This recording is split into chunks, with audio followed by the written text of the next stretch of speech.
Welcome back to the Explore Podcast. This is your host, Jonathan Hayes. And today we have Jeff Hatwell, who is the author of the new book, Togo of Alaska, The Life and Times of the Greatest Sled Dog. That is a great title for a very in-depth, very well-researched book. There are lots of books out there on Togo, but this is the centennial. This is the 100-year anniversary of Togo being instrumental in saving the children of Nome.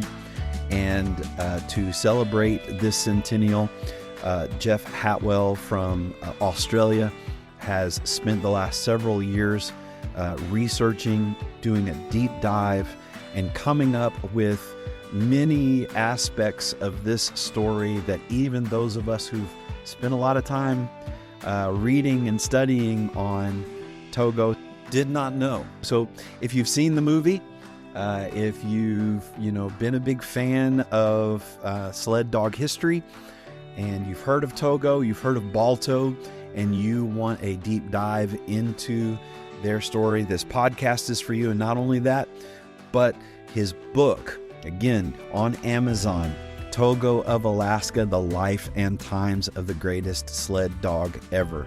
And we'll put a link to his book in the show notes. If you are enjoying this podcast, I want you to drop us a line on social media or send us an email. Let us know what this podcast means to you. And that's always encouraging to hear. We look forward to hearing from you. But now, let's go down under, where I am drinking coffee in the morning while they're drinking wine at night. And together we tell the story of Togo the sled dog. Jeff, I'm really curious. You just wrote and released your book, Togo of Alaska, The Life and Times of the Greatest Sled Dog. And we're going to talk about your title at the end. I agree with you, by the way, but I'm going to ask you about that. Why, you're an Australian from down under. What drew you to this story? Why this book? Why did you dedicate so much of your life to it? Well, that's a good question. And I'm not sure I have a full answer. It was mainly due to Elspeth here, who adopted a rescue dog several years ago named Denny. And of course, I was naturally introduced to Denny and discovered that dogs were fantastic people, and got it so interested. And somebody recommended to me I turn on to Disney and watch a movie called Togo, which I can't do anymore, of course, because they cancelled it. I don't understand that. And watching Togo, I thought, what an amazing animal. And it just struck me I wanted to find out some more about him. So I started poking around old newspapers and various books and everything. And it struck me that what we thought we knew about Togo was maybe a quarter of the actual story. So I thought, well, where can I find a book that tells me the story? And I couldn't. I better write one myself. So necessity is the mother of invention, right? Exactly. So I wrote a book that I thought I would like to read, and that's sort of a kind of academic style, with references and bibliography and everything else. So anyone reading it, if they cared to look at it, could see where I got my information from, check it out, and actually read the entire reference, whatever it is, of a newspaper article or a paragraph or a chapter in a book, and therefore find out even more if they wanted to.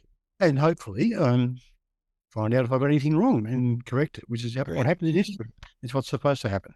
Sure. So that's why I put all the references in. So I say, Togo did this. Where did you get that from? It was from the known nugget of whatever date, whatever page.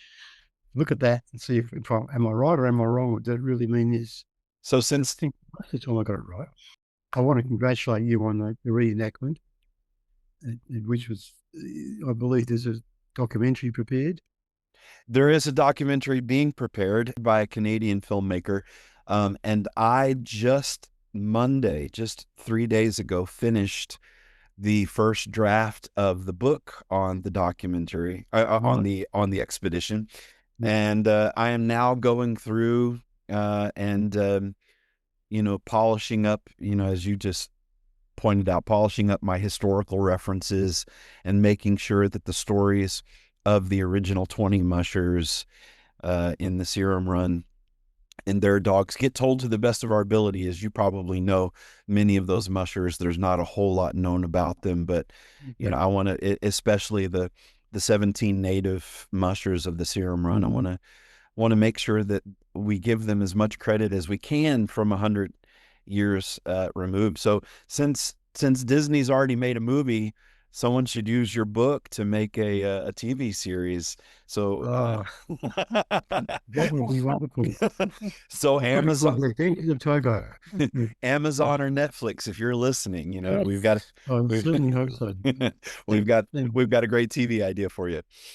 oh, great. And congratulations also on your part in getting the Seppala Siberian Husky announced as the main state dog. That Fantastic.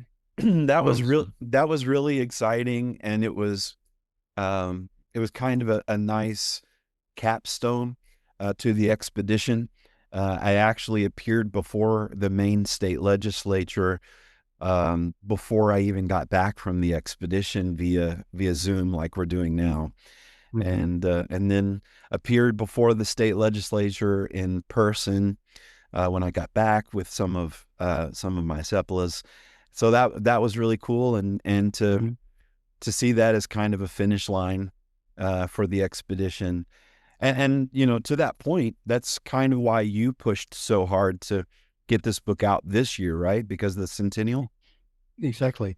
Yes, I did manage to get the Kindle book out on the 4th of February, which is the date, as you would know, of the serum arriving in Nome. It took a long time after that to get the actual printed book done, which I may, pardon me, Elspeth, if I may, and there it is there. So Beautiful. now in actual print, a real book. So that's Yes. okay. Yes. That's fantastic. Why don't we? I'm going to just ask you some questions and let you tell the stories as they come to you. I really want to hear about any surprises or myths that you uncovered, anything like that along the way. But why don't you start at Togo's early life and maybe talk about his early challenges and how he went from being, a runty pup to a born leader. Why don't you talk about that? Okay, it's the trouble is you can't really pick up much of this from the references because there are there are more glimpses and snapshots of what's happening. There are stories that people know he was born in October 1913, but no references anywhere. I don't believe that. I believe he was born in 1915, and the book explains why I think that. Um, and that and doesn't be any doubt that he was actually the runt of the litter, or maybe he was the only person and the only puppy in the litter. But there's no guarantee of that. But he had that determination in him. He originally, doesn't have any doubt about this, that he couldn't swallow his mother's milk. A few days treatment by Mrs. Seppala, Constance Seppala, fixed that, but he was behind the eight ball to start with and never grew very fast. He always remained small, 48 pounds, which is less than optimum. It's about right for a female Siberian Husky, but not a male. But that didn't stop his energy, his strength, and his general intelligence. And he kept agitating to get himself into the sled team. But his master, Leonard Seppala, and this book, by the way, is as much a semi-biography of Leonard Seppala as it is of Togo. One doesn't go without the other. Mm-hmm. And in fact, of course, dogs don't leave written records or conversation or anything like that. You have to rely on the humans around them to fill in the gaps. And I might compare this book, well, Standing on the Shoulders of Giants, to Seabiscuit. You may have Yes. reading the book. Yes. That's the sort of thing. You can't tell what Seabiscuit was thinking, but you do know what the humans around him were doing Yeah. and how that indicates what he was up to. And that was the case of Togo and Sepala in their lifetimes too. I remember reading that at the time of the outbreak of diphtheria, they were both in Alaska. They were both household names, and you didn't speak of Sepala without speaking of Togo. Yeah, Togo is known as a racing leader, but I make later in the book I make the point that he's really a working dog.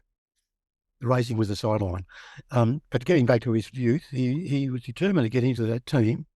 When Sepala thought he was too small and didn't have the right attitude, he gave him away to a lady who wanted a pet, and famously Togo jumped through a window. Now, personally, some people disagree. I doubt that he actually jumped through the glass. I reckon the window was open. But anyway, he got back because he wasn't injured. He was sent back, he escaped again, and Sepala decided, well, you're that determined, you may as well stay here. But he wasn't sure what to do with him because he didn't seem to have the right temperament or size to be a sled dog. And finally, he chased an expedition Sepala was making to Dime Creek near Koyak, inland from Koyak, 70, and eventually to control him, Sepala decided to leash him into the team, to harness him into the team. And he ran like crazy. And suddenly the revelation was there, this is a great dog. And he gradually worked his way up to be the leader of the pack. And his record from becoming leader about 1918, he started winning races, and he began to lead long expeditions. The Sierra Leone expedition, if you count the return to Nome, this is in 1925, it's about 300 miles, 261 until they handed the Sierra off, another 80 or so to get back to Nome, which incidentally, Togo ran off before they did that and made his way back individually. But some of the trips that he took was the lead dog of working teams. The longest was 2,600 miles. That was the Alaska Road Commission trip. The numerous trips of more than 1,000 miles. So the 300 miles, distance-wise, wasn't all that either way great. But of course, there was a lot of urgency about that. People were dying, children were dying, and Sepala knew that, and he urged the dogs on. And although the other trips, it didn't matter if you stayed overnight because there was a blizzard blowing, you get going the next day. But that wasn't the case in the case of the Sierra run. You had to go. And they did that, and Togo did it, leading all the way. So he went from a runt to an accepted sled dog in the team, to a leader, to a great leader. And I believe the greatest of looking through his record. I can't find any other dog, magnificent as they were, who can match that. That's where it came from. Yeah. So tell me, did you discover anything? Did you find anything about, that would give us a glimpse into Sepala's daily life with Togo, or Togo's training, or, if you could give us a picture of what their relationship was before the serum run, in anything that you uncovered that would, give us a glimpse into that. Well, can I quote from the book? Yeah, sure. This is now Togo won. After Togo had run his first 3 races, he ran second in the first of those. This is races as a leader. The next 2 races he won, leading Sepala's team in record time. Pardon, I got a sore throat here. Just give me a moment. Be somewhere. This is a dead air. This is called dead air, isn't it? No, that's fine. I should have had this. It's a dramatic. It's a dramatic suspense building pause. Okay, thank you. Thank you. Where is it? It's the end of a chapter. Anyway, Sepala was visited by a tourist, supposedly an English tourist, what who was believed was actually American, called Charlotte Cameron. Now, she was a natural tourist. She just went around wrote travel books. And she wrote one about Alaska and Canada.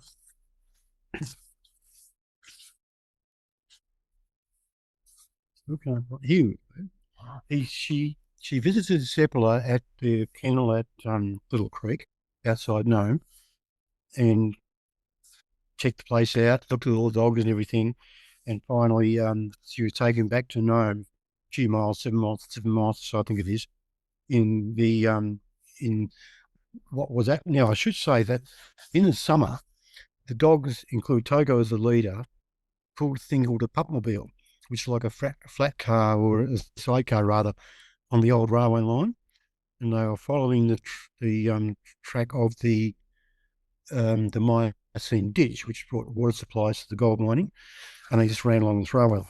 This is during the summer.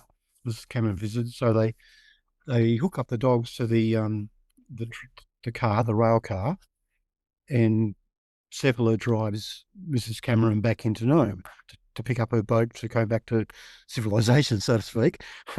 And she's sitting in the car and she writes in her book, which is called Chichiko, I hope I pronounced that right, in Alaska and Canada.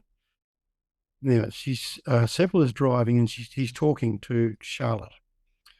And he says, the dogs were joyous, recognizing their master's hand. Togo, the small leader, actually dancing gleefully. She goes on about the car being trotting along, and Seppala says, "Nothing can beat Togo," announced Seppala with pride and adoration. And added, "Sometimes I think I'd like to go home to Norway, but I couldn't leave that little Togo." At that instant, the phosphorescent eyes of Togo gleamed as he turned at his master's voice. Off he go, gay than ever. So that's the thing. And I say here that it was pretty obvious that the man and the dog had each fallen under the other's spell. And that incidentally was written before Togo was well known, before Seppala was well known. So it must be genuine. Yeah, that's beautiful. Those and those are the kind of nuggets that that you can find doing research like you've done for this book, and I really look forward to diving in and seeing more of those little nuggets of information that I like it. That's a good word. Yeah, gold nuggets. Jonathan, sometimes when I was reading it, I'd be reduced to tears. It's so emotional, that bonding between the man and dog. It's beautiful. It really is beautiful. And as you know, I've spent the better part of the last 30 years, with this legacy as well. And even before my expedition last year, I went to rebuild Leonard Seppala's home in Nome. And I don't know if you saw, but one of the things we found, because what they do there in Nome over the years is they just build an interior wall on top of an interior wall on top of an interior wall to increase the thickness. But once we got past some of the more modern layers, we found sheets with 1890s newspaper clippings glued onto the sheets. And that was, they didn't have televisions and things of that nature back then. So I could just imagine, Leonard Seppala and his wife looking at these, newspaper clippings and photos as kind of a means of entertainment there in their home. But, all of these little things just make us feel more connected to the story, the more we get to hear things like that. Do you want to set the stage for the serum run and maybe talk to us a little bit about Nome in 1925 and kind of lead us into that story? Sure. Nome being virtually on the edge of the Arctic Circle, virtually as soon as winter came, it was isolated in contact by any other means than dog sleds, because the sea froze over for miles and you simply couldn't get through. There was no, I think there still are no railroads or roads there from anywhere else. And the winter being umpteen below zero, which here in Australia we don't really have any conception of, it meant that the primitive airplanes at the time couldn't fly. So they usually spent sort of 6 months isolated, which they filled in with various social activities and their own newspaper. I should mention, by the way, if I can digress for a moment, how important the newspapers at the time were in research. Because if you can't, even if they might not have got the story right, they got the date right and the time and the people, so you could pin things down. And a lot of the information in the book comes from newspapers through the Library of Congress. Anyway, so suddenly in the dead of winter, the local doctor finds that several children had come down with diphtheria, which took some time to diagnose. And it turned out that there was a cure for diphtheria at the time, but the amount of serum or antitoxin they had at Nome, in the Nome Hospital, had expired. So this is virtually these are fatalities coming up with the children. So after very quickly they come up with the idea that if they could find some serum, which was eventually turned up in Anchorage, not Fairbanks as the Disney movie said, they could get it to, the closest they could get it to Nome was Nenana, which is nearly 700 miles away on the railroad that was existing there. By the way, my adventure in Alaska included a trip on the railroad from Fairbanks to Anchorage. Amazing. So they could get it to Nenana on the railway in about a day or so. But from there, the only method of transport was dog sleds. So it was organised. Originally, the idea was that one dog sled would take the serum in Nenana, excuse me again, and take it from water. Thank you. Take it from Nenana to Nulato, which is about halfway. And a sled coming from Nome would meet them at Nulato and take it back to Nome. And that sled, of course, was driven by Leonard Seppala, this lead dog Togo. Eventually he picked 20 dogs for the team Togo. And now this is something of a controversy too. Some people say the dog called Fritz was Togo's co-leader. According to the newspapers at the time, the dog was young Scotty, who was the son of one of Leonard's best sled dogs of the previous years. So 20 dogs took off from Nome, intending to go to Nulato. Once they got past Solomon to the east of Nome, they were out of all contact with anything other than personal contact, like telegraph, telephone, all that sort of thing. There were lines, but they only went as far as Solomon. Once he was past there, he was completely out of contact. Now, once that had happened, we decided to increase the number of sleds in the relay. They added all the male drivers between Nenana and Nulato, so it worked out that it would be as many as 20 sled teams running about 30 miles each, and that meant they could keep the serum on the move without stopping to rest or sleep or whatever. Just hand it over and run 30 miles, etc. And Seppala didn't know this, so he thought he was still going to Nulato. And eventually, the relay, after a few days only, had actually gone way past Nulato and was a place called Shaktoolik along the Bering Sound coast. And Seppala, meanwhile, was coming from Nome. And he reached Hodak's Point, which is called Bald Head as well, I believe. And there he found Norton Bay, which I believe you know all about from your previous expedition. Now, Norton Bay is the inlet of Norton Sound. People think that, or say that Seppala crossed Norton Sound. Well, I think that'd be suicidal. It's hundreds of miles. But Norton Bay is about about 25 miles across the ice. So they took off across Norton Bay, got to the other side to a road house called Bonanza, went on about 15 or 16 miles towards Shaktoolik, and there he bumped into a sled team driven by somebody else, Ivanov, who was suddenly realised who it was who was coming his way, called out to him, "I've got the serum, I've got the serum." And fortunately, Seppala heard him, managed to stop his dogs and turn them around. And then he got the actual story because he didn't know anything about this. All this was news to him that had been a relay, and he was the serum. He'd been expecting to go another few hundred miles to reach Nulato, but now he had the serum. And people in Nome were dying, children, and his own daughter, Sigrid, was about the right age to catch it too. So there was a personal thing there. And Ivanov, Henry Ivanov it was, fortunately had the details because he was in contact, because there was telegraphs to Shaktuli. So Seppala took the serum on his sled. This was the same day, the afternoon of that day, which is pretty dark in winter in Alaska. And right behind him was Norton Bay that he just crossed on the ice, and Togo just crossed. There was time so he simply turned around and went straight back again the same day. And Togo led them through the blizzard. They had the snow blowing straight in their faces, headwind, etc.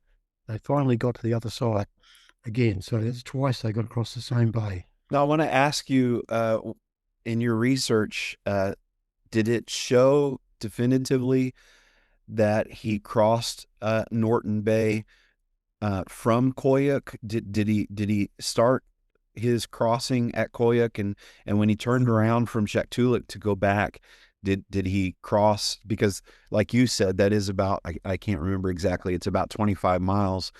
But I'd read somewhere some suggestions that he didn't go due north, that he went northwest and did some more time on the ice than the bay crossing.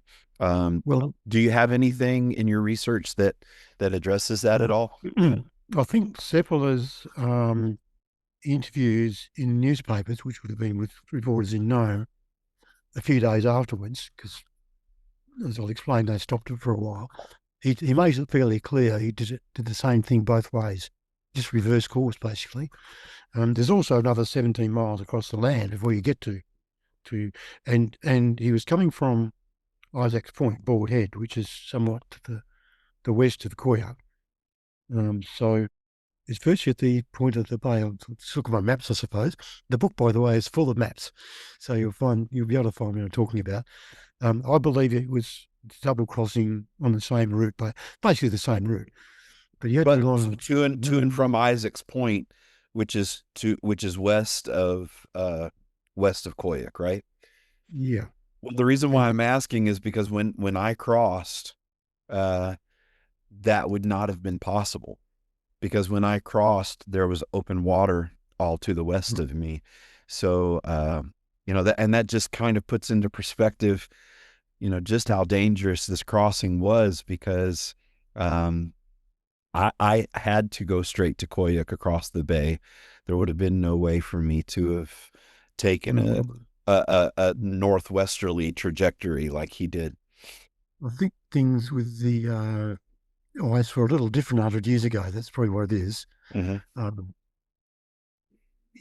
I just see no reason to doubt either thing. I don't think you could do it now. In fact, when we first talked about this some years ago, I had my doubts to whether you'd be able to make all the way the exact route across the bay because of the changing in the ice conditions. But I think in those days, 100 years ago, it could have been done. And in fact, it was done, as Seppala reported. He couldn't have lied about that because he was back. No. He was back at Isaac's Point a few hours after leaving, which actually they called it the Bonanza Roadhouse. Is it? I've got the name. You just give me a name of the place. Etiquette or something like that. It's on. Yeah, it's on directly across.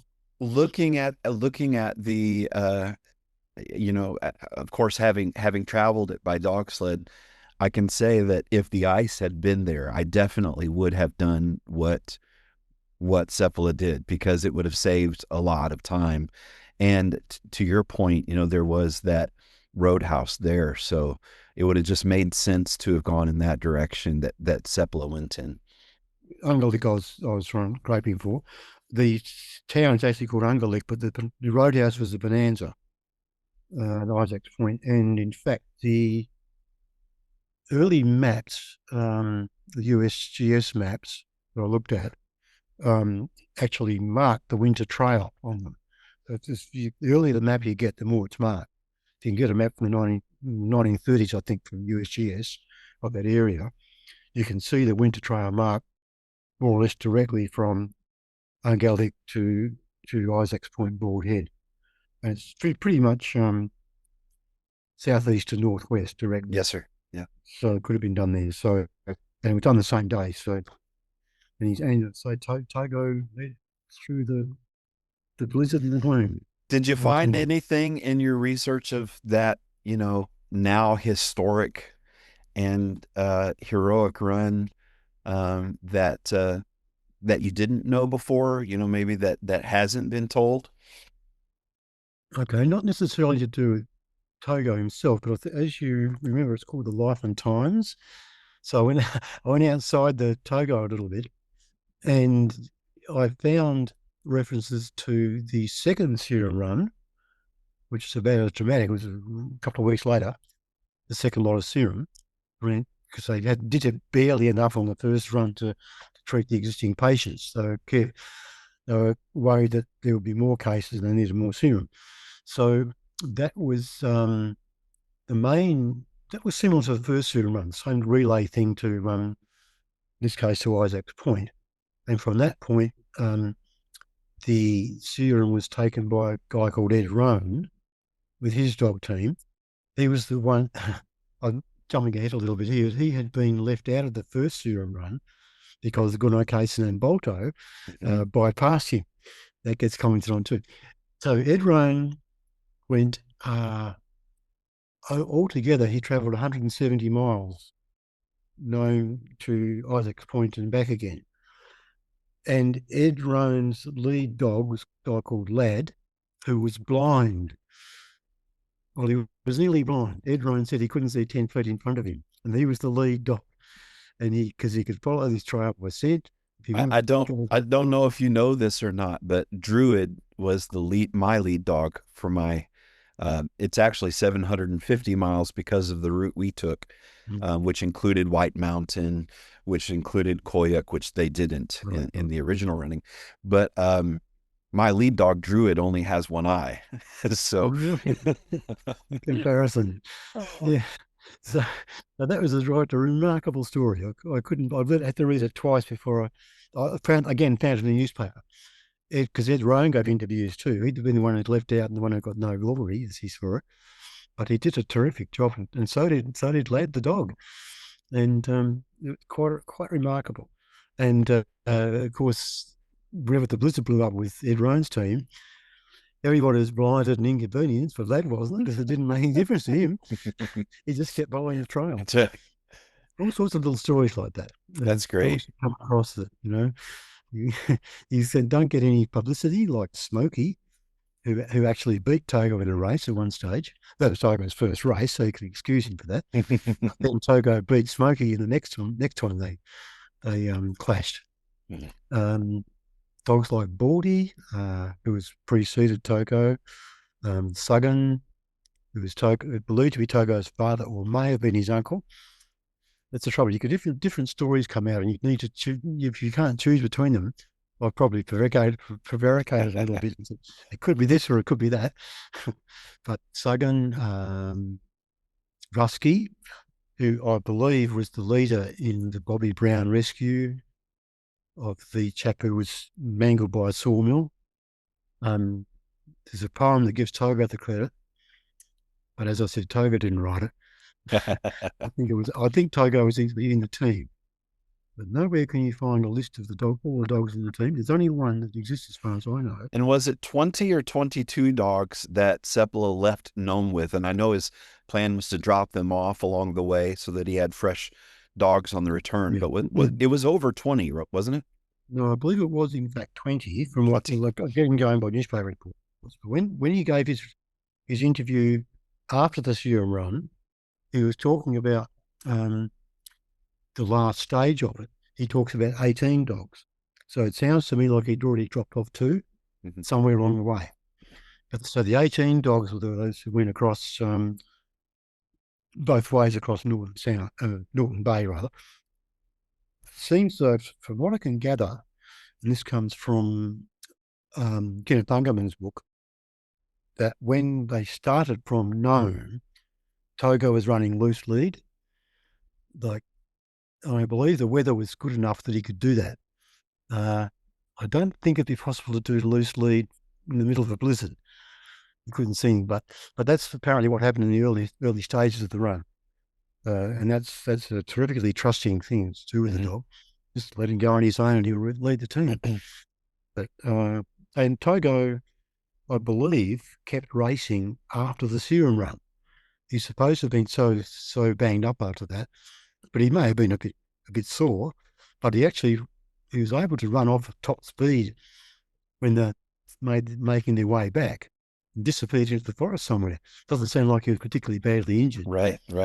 And he certainly raced in at least one short race afterwards in 1925, and probably in two Gordon Cup races after that. I go through this in the book as to what I'm basing this on. Well, I do know, I don't know if you saw this information from the microfiche research I've done here in Maine, but in 1927, he led Leonard Seppala's second string team in the Poland Spring Dog Derbies here in Maine. Kinkiuk. That's in here, Jonathan. Okay, good. Good.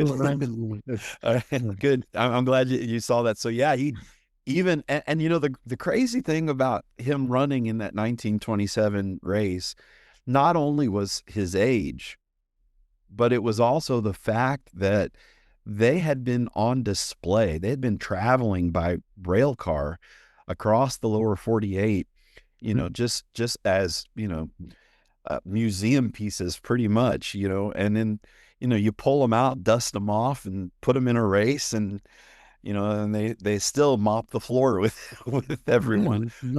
No training, no nothing. And that wasn't the end of it either, because a few weeks later, there was another race, the New England Point to Point, which Togo led a second string team. But that race covered altogether 133 miles. Togo's team came fourth or fifth, I think, out of about a dozen. So that's not too bad. Hold on a second.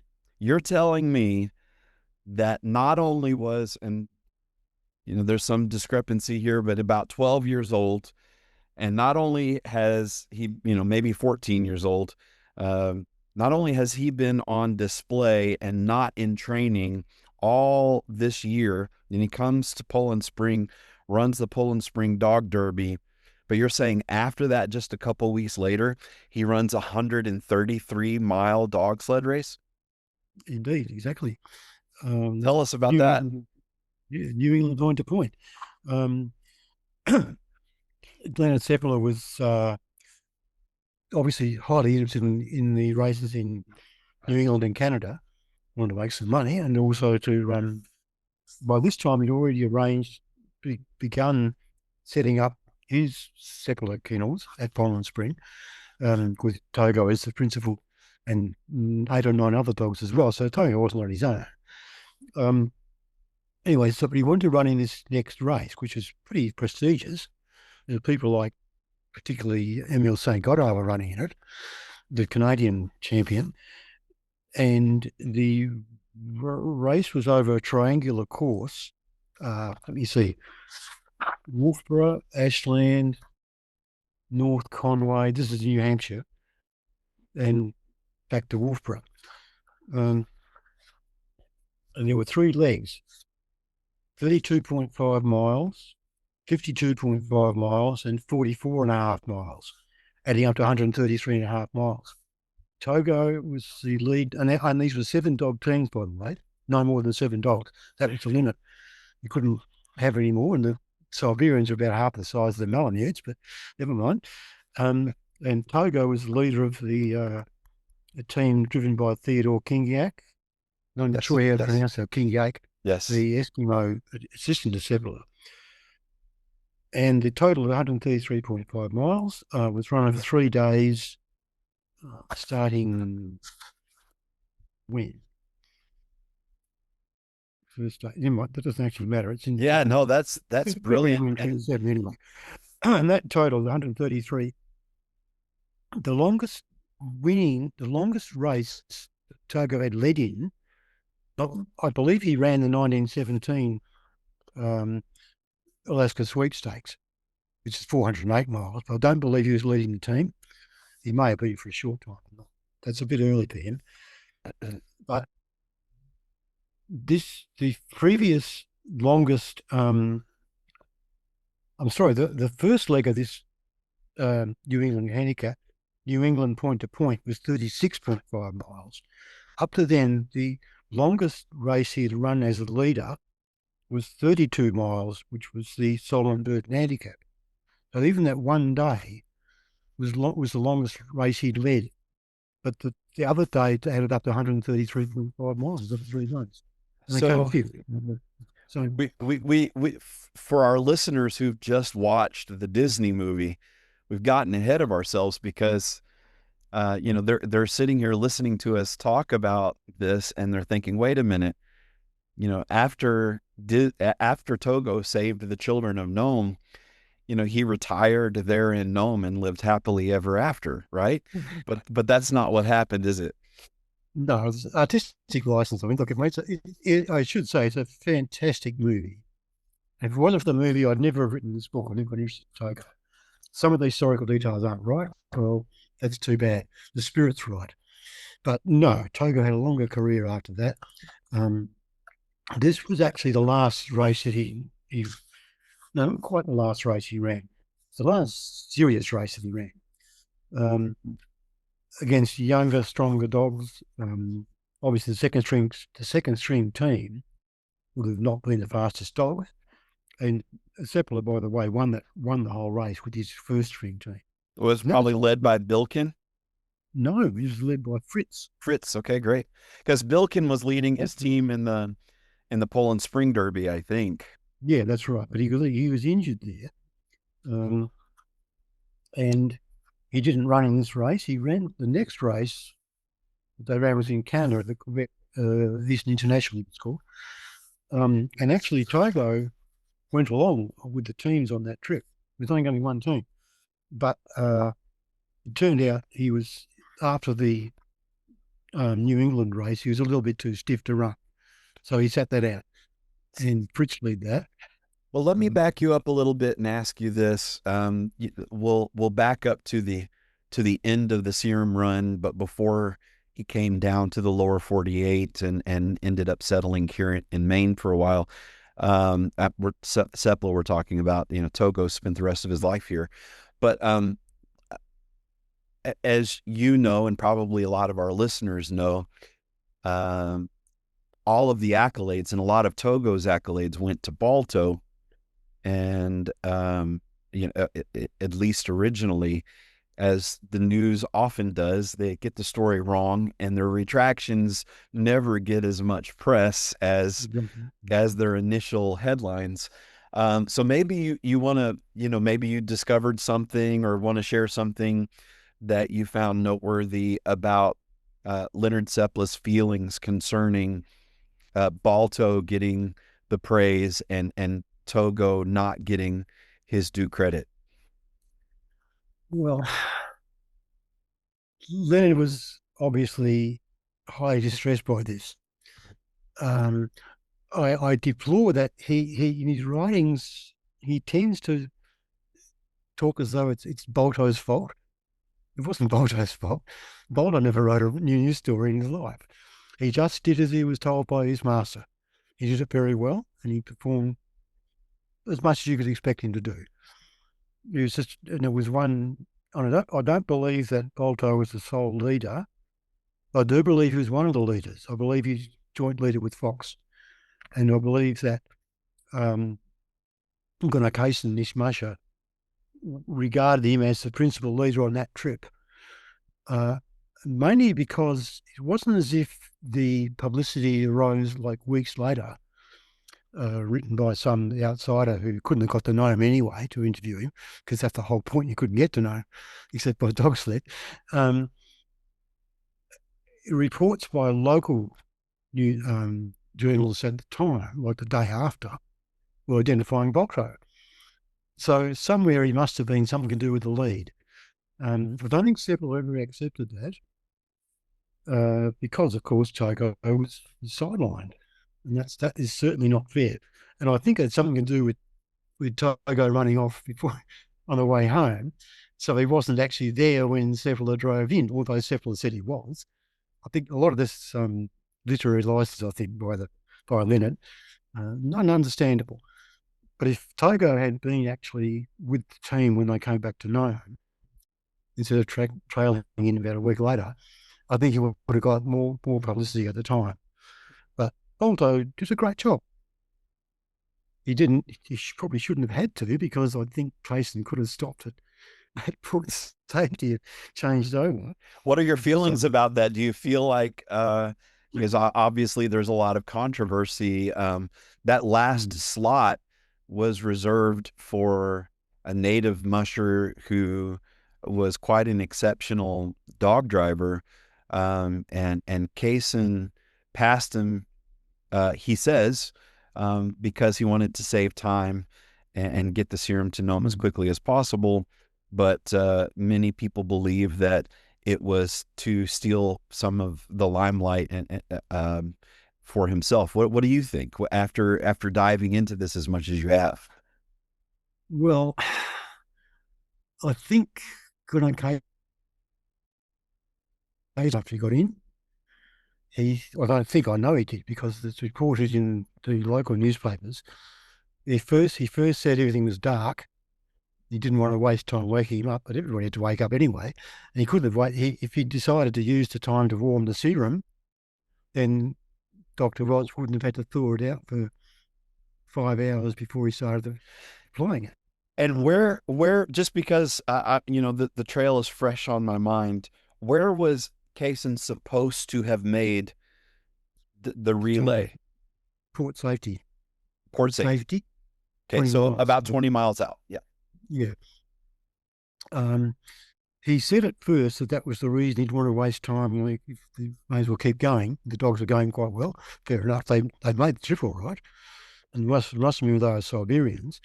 But a few days later, he was saying the reason he didn't change over is because he didn't think Ed Roan's dog could face the blizzard.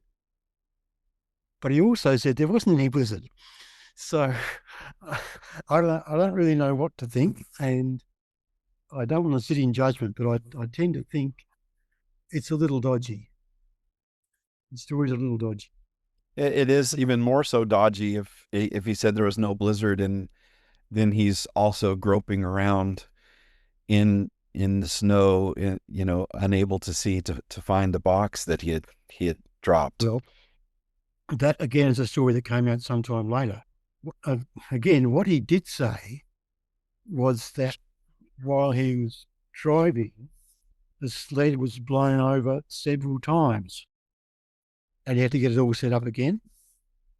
He never actually said in his initial interviews, and they're quite lengthy actually, in a lot of newspapers. So again, I've got references to these, so if anyone wants to, in reading the book, to look them up, you can find them. Most of these are in Library of Congress, so they're free. You can look it up at any time, but no, I'm going to trust that you did your homework, and I'll just read your book. Yeah. Wise, Jonathan. I can find what he actually said. Well, let's shift to, I know Seppala said something to the effect of the Balto statue in New York City was almost more than he could bear, something to that effect. Why would, he knew Balto, he was his dog, but he'd just been driving Togo for, well, not 261 miles, as you're aware, and exhausting him and going through all that. And all of a sudden he's sidelined. Of course he's annoyed. Well, annoyed's an understatement, I suppose, but well, I said, it's not Balto's fault, because he just did as he was told, like any dog would, and did well. So, so I think somebody should have perhaps sat Leonard down and maybe communication as well and said, look, what are you guys doing here? This is ridiculous. This is the dog that's you're talking about. Certainly the dog that did the most is Togo, no question about it. But Volta did pretty good too. And I also like, again, in the digression of the Life and Times, the first dog in the relay, which is Blackie, who was Wild Bill Shannon's dog. Terrific dog. And I believe he actually saved the serum from going into the river. Blakey, that is, and that was right at the start. So I'll try to give all these dogs a bit of credit. So that's what it amounts to. That's great. So let's talk about the end of Togo's life and his legacy, both his legacy in mushing, his legacy in the breed, and how, and what you want your readers to take away, what you want your contemporary audience to take away from this book that you've written. Hold that thought. Can I just quote something else? Yeah, go ahead. Finish up on the Bolt of Ed Ryan, digging the serum out the snowdrift. He's quoted as saying that during the crossing of the Bonanza Slough, remember the Slough? Anyway, the Bonanza River, the sled spilled every other minute in the soft snow. I had to untangle the dog's harnesses, lift the stuff back onto the sled, and get going again. It was dark too. Now, that's a lot of times it fell over. He didn't know anything about having to dig it out with his bare hands. But anyway, okay, so the Togo's legacy. Well, I think he was the greatest sled dog. On his record, it's hard to describe. It gets quite emotional, actually. But this little dog, who's emaciated-looking stuffed carcass, is in Wasilla. I've seen it. I sat with it several times and just looked at him and thought, how the hell did you do that? A little Siberian husky. And we're still talking about him now. 100 years ago, he must have done something. His record as a racing dog is excellent, but that's not the whole point. You look at his experience of these working trips, a working dog, thousands of miles, completely trusted. And Cepolo said he always felt confident when he went out with Togo in front of his team. He could do anything. And we see dogs and humans. Dogs are man's best friend. We all know that, but they don't come any braver than Togo. And as most people know, he is regarded. Well, he was recorded in Time magazine as the most heroic animal who ever lived. Animal, not just dog.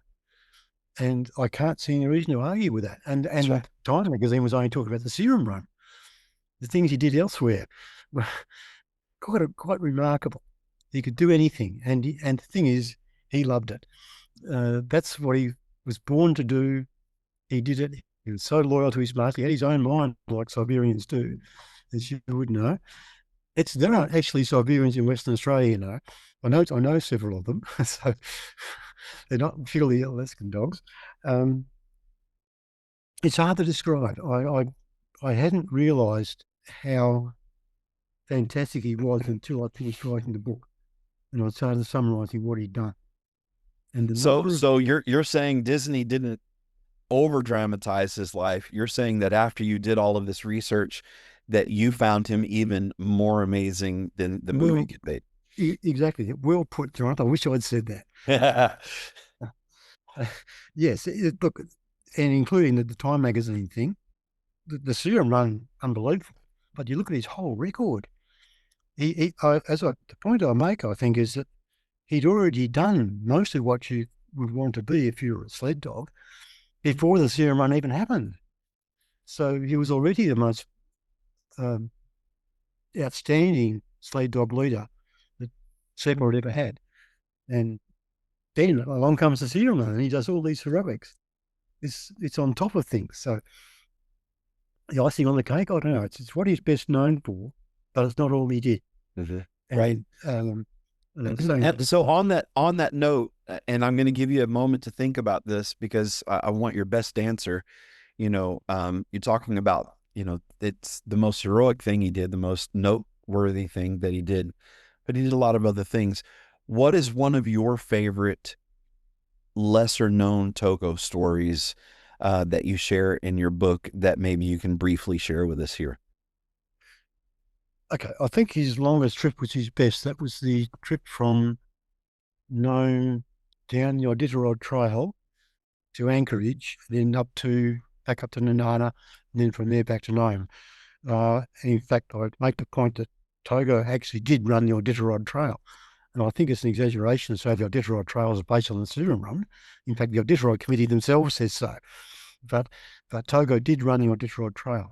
That was 2,600 miles, government trip, exploring all with the Alaska Road Commission officer to check out all the roads and trails along that area in the snow.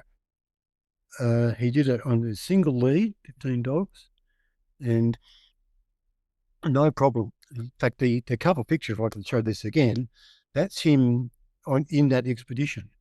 And you can see the look on his face. What year was that? 1921.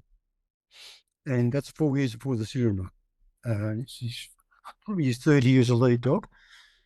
And here he is, 1,000 miles from home, ice and snow, responsibility of leading 15 dogs on his own and making sure nothing happens to them with his master, and loving it, as Maxwell Smart once said. And that's the thing I get. He just loved what he was doing. He loved his master. He loved leading the dogs, and they followed him willingly. Even dogs like Fritz, who is a fantastic dog, and Scotty, who I can see in the background there. You see them in behind Togo in these teams. They were great dogs, and they were quite happy to defer to Togo as their leader. This little knee-height of a grasshopper he was, and it's just amazing. The more I talk about it, the more I can't believe it.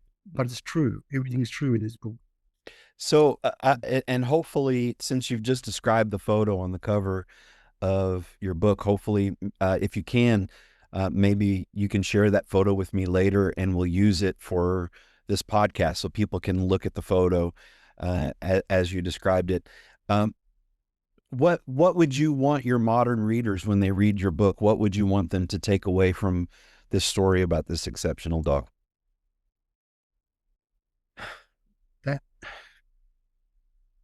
dogs are amazing creatures, and some are the most amazing creatures in the world. And so is this one in particular is at the pinnacle. And if you look back on 100 years, there are quite remarkable dogs every day of the week, every day of the year. But this one is head and shoulders. I can't see how he could be exceeded. In fact, several have said he could not be improved upon. You couldn't see anything to improve Togo for intelligence, loyalty, courage. It's just, he's the ultimate dog in my view. So you judge every other dog by him, I think. Excellent. Although, as I said, I do in the book, there's plenty of remarkable dogs, and I name most of them too, and they really are remarkable. But this one surpasses them all. Well, Jeff, yes, go ahead. If I may, Jonathan. Yes. Time I got to the end and read about the passing of Togo, it is so emotive. And there's Jeff written with all that research, but he's been able to encapsulate the emotion of that beautiful, beautiful dog. And it's borne out, apparently, with COVID. Little, we call them Band-Aids for the kids, given that Togo on. So Togo's time has come. Might have been missed in the past, but it's here now. So thank you for being That's beautiful. part of that recognition of that amazing animal. And since it also brings up COVID, I conclude the book by pointing out that the Alaskan program for a vaccination in the remote areas was called Project Togo. And that's sells Mhm. Says it- That's beautiful. volumes. You know? That's beautiful. This is the 100-year anniversary, and Mhm. we both have done our part to make sure that Togo and the Sepala lives on in legacy, lives on in their work through your book, through the expedition. This has been a great year for Togo, the year of Togo. Togo. The year of Togo. Togo. for you, Jonathan. I want to encourage again our listeners, please check out Togo of Alaska, the life and times of the greatest sled dog. Jeff, and to Elizabeth being with us, it's been an honor. Thank you, Jonathan. Thank you, And John. likewise. Likewise. Fantastic. Thank you. All right, God bless. Let's keep in touch. Yes, of course. I'll send you the phone. Bye. Yes, sir. Bye. All right, thank you.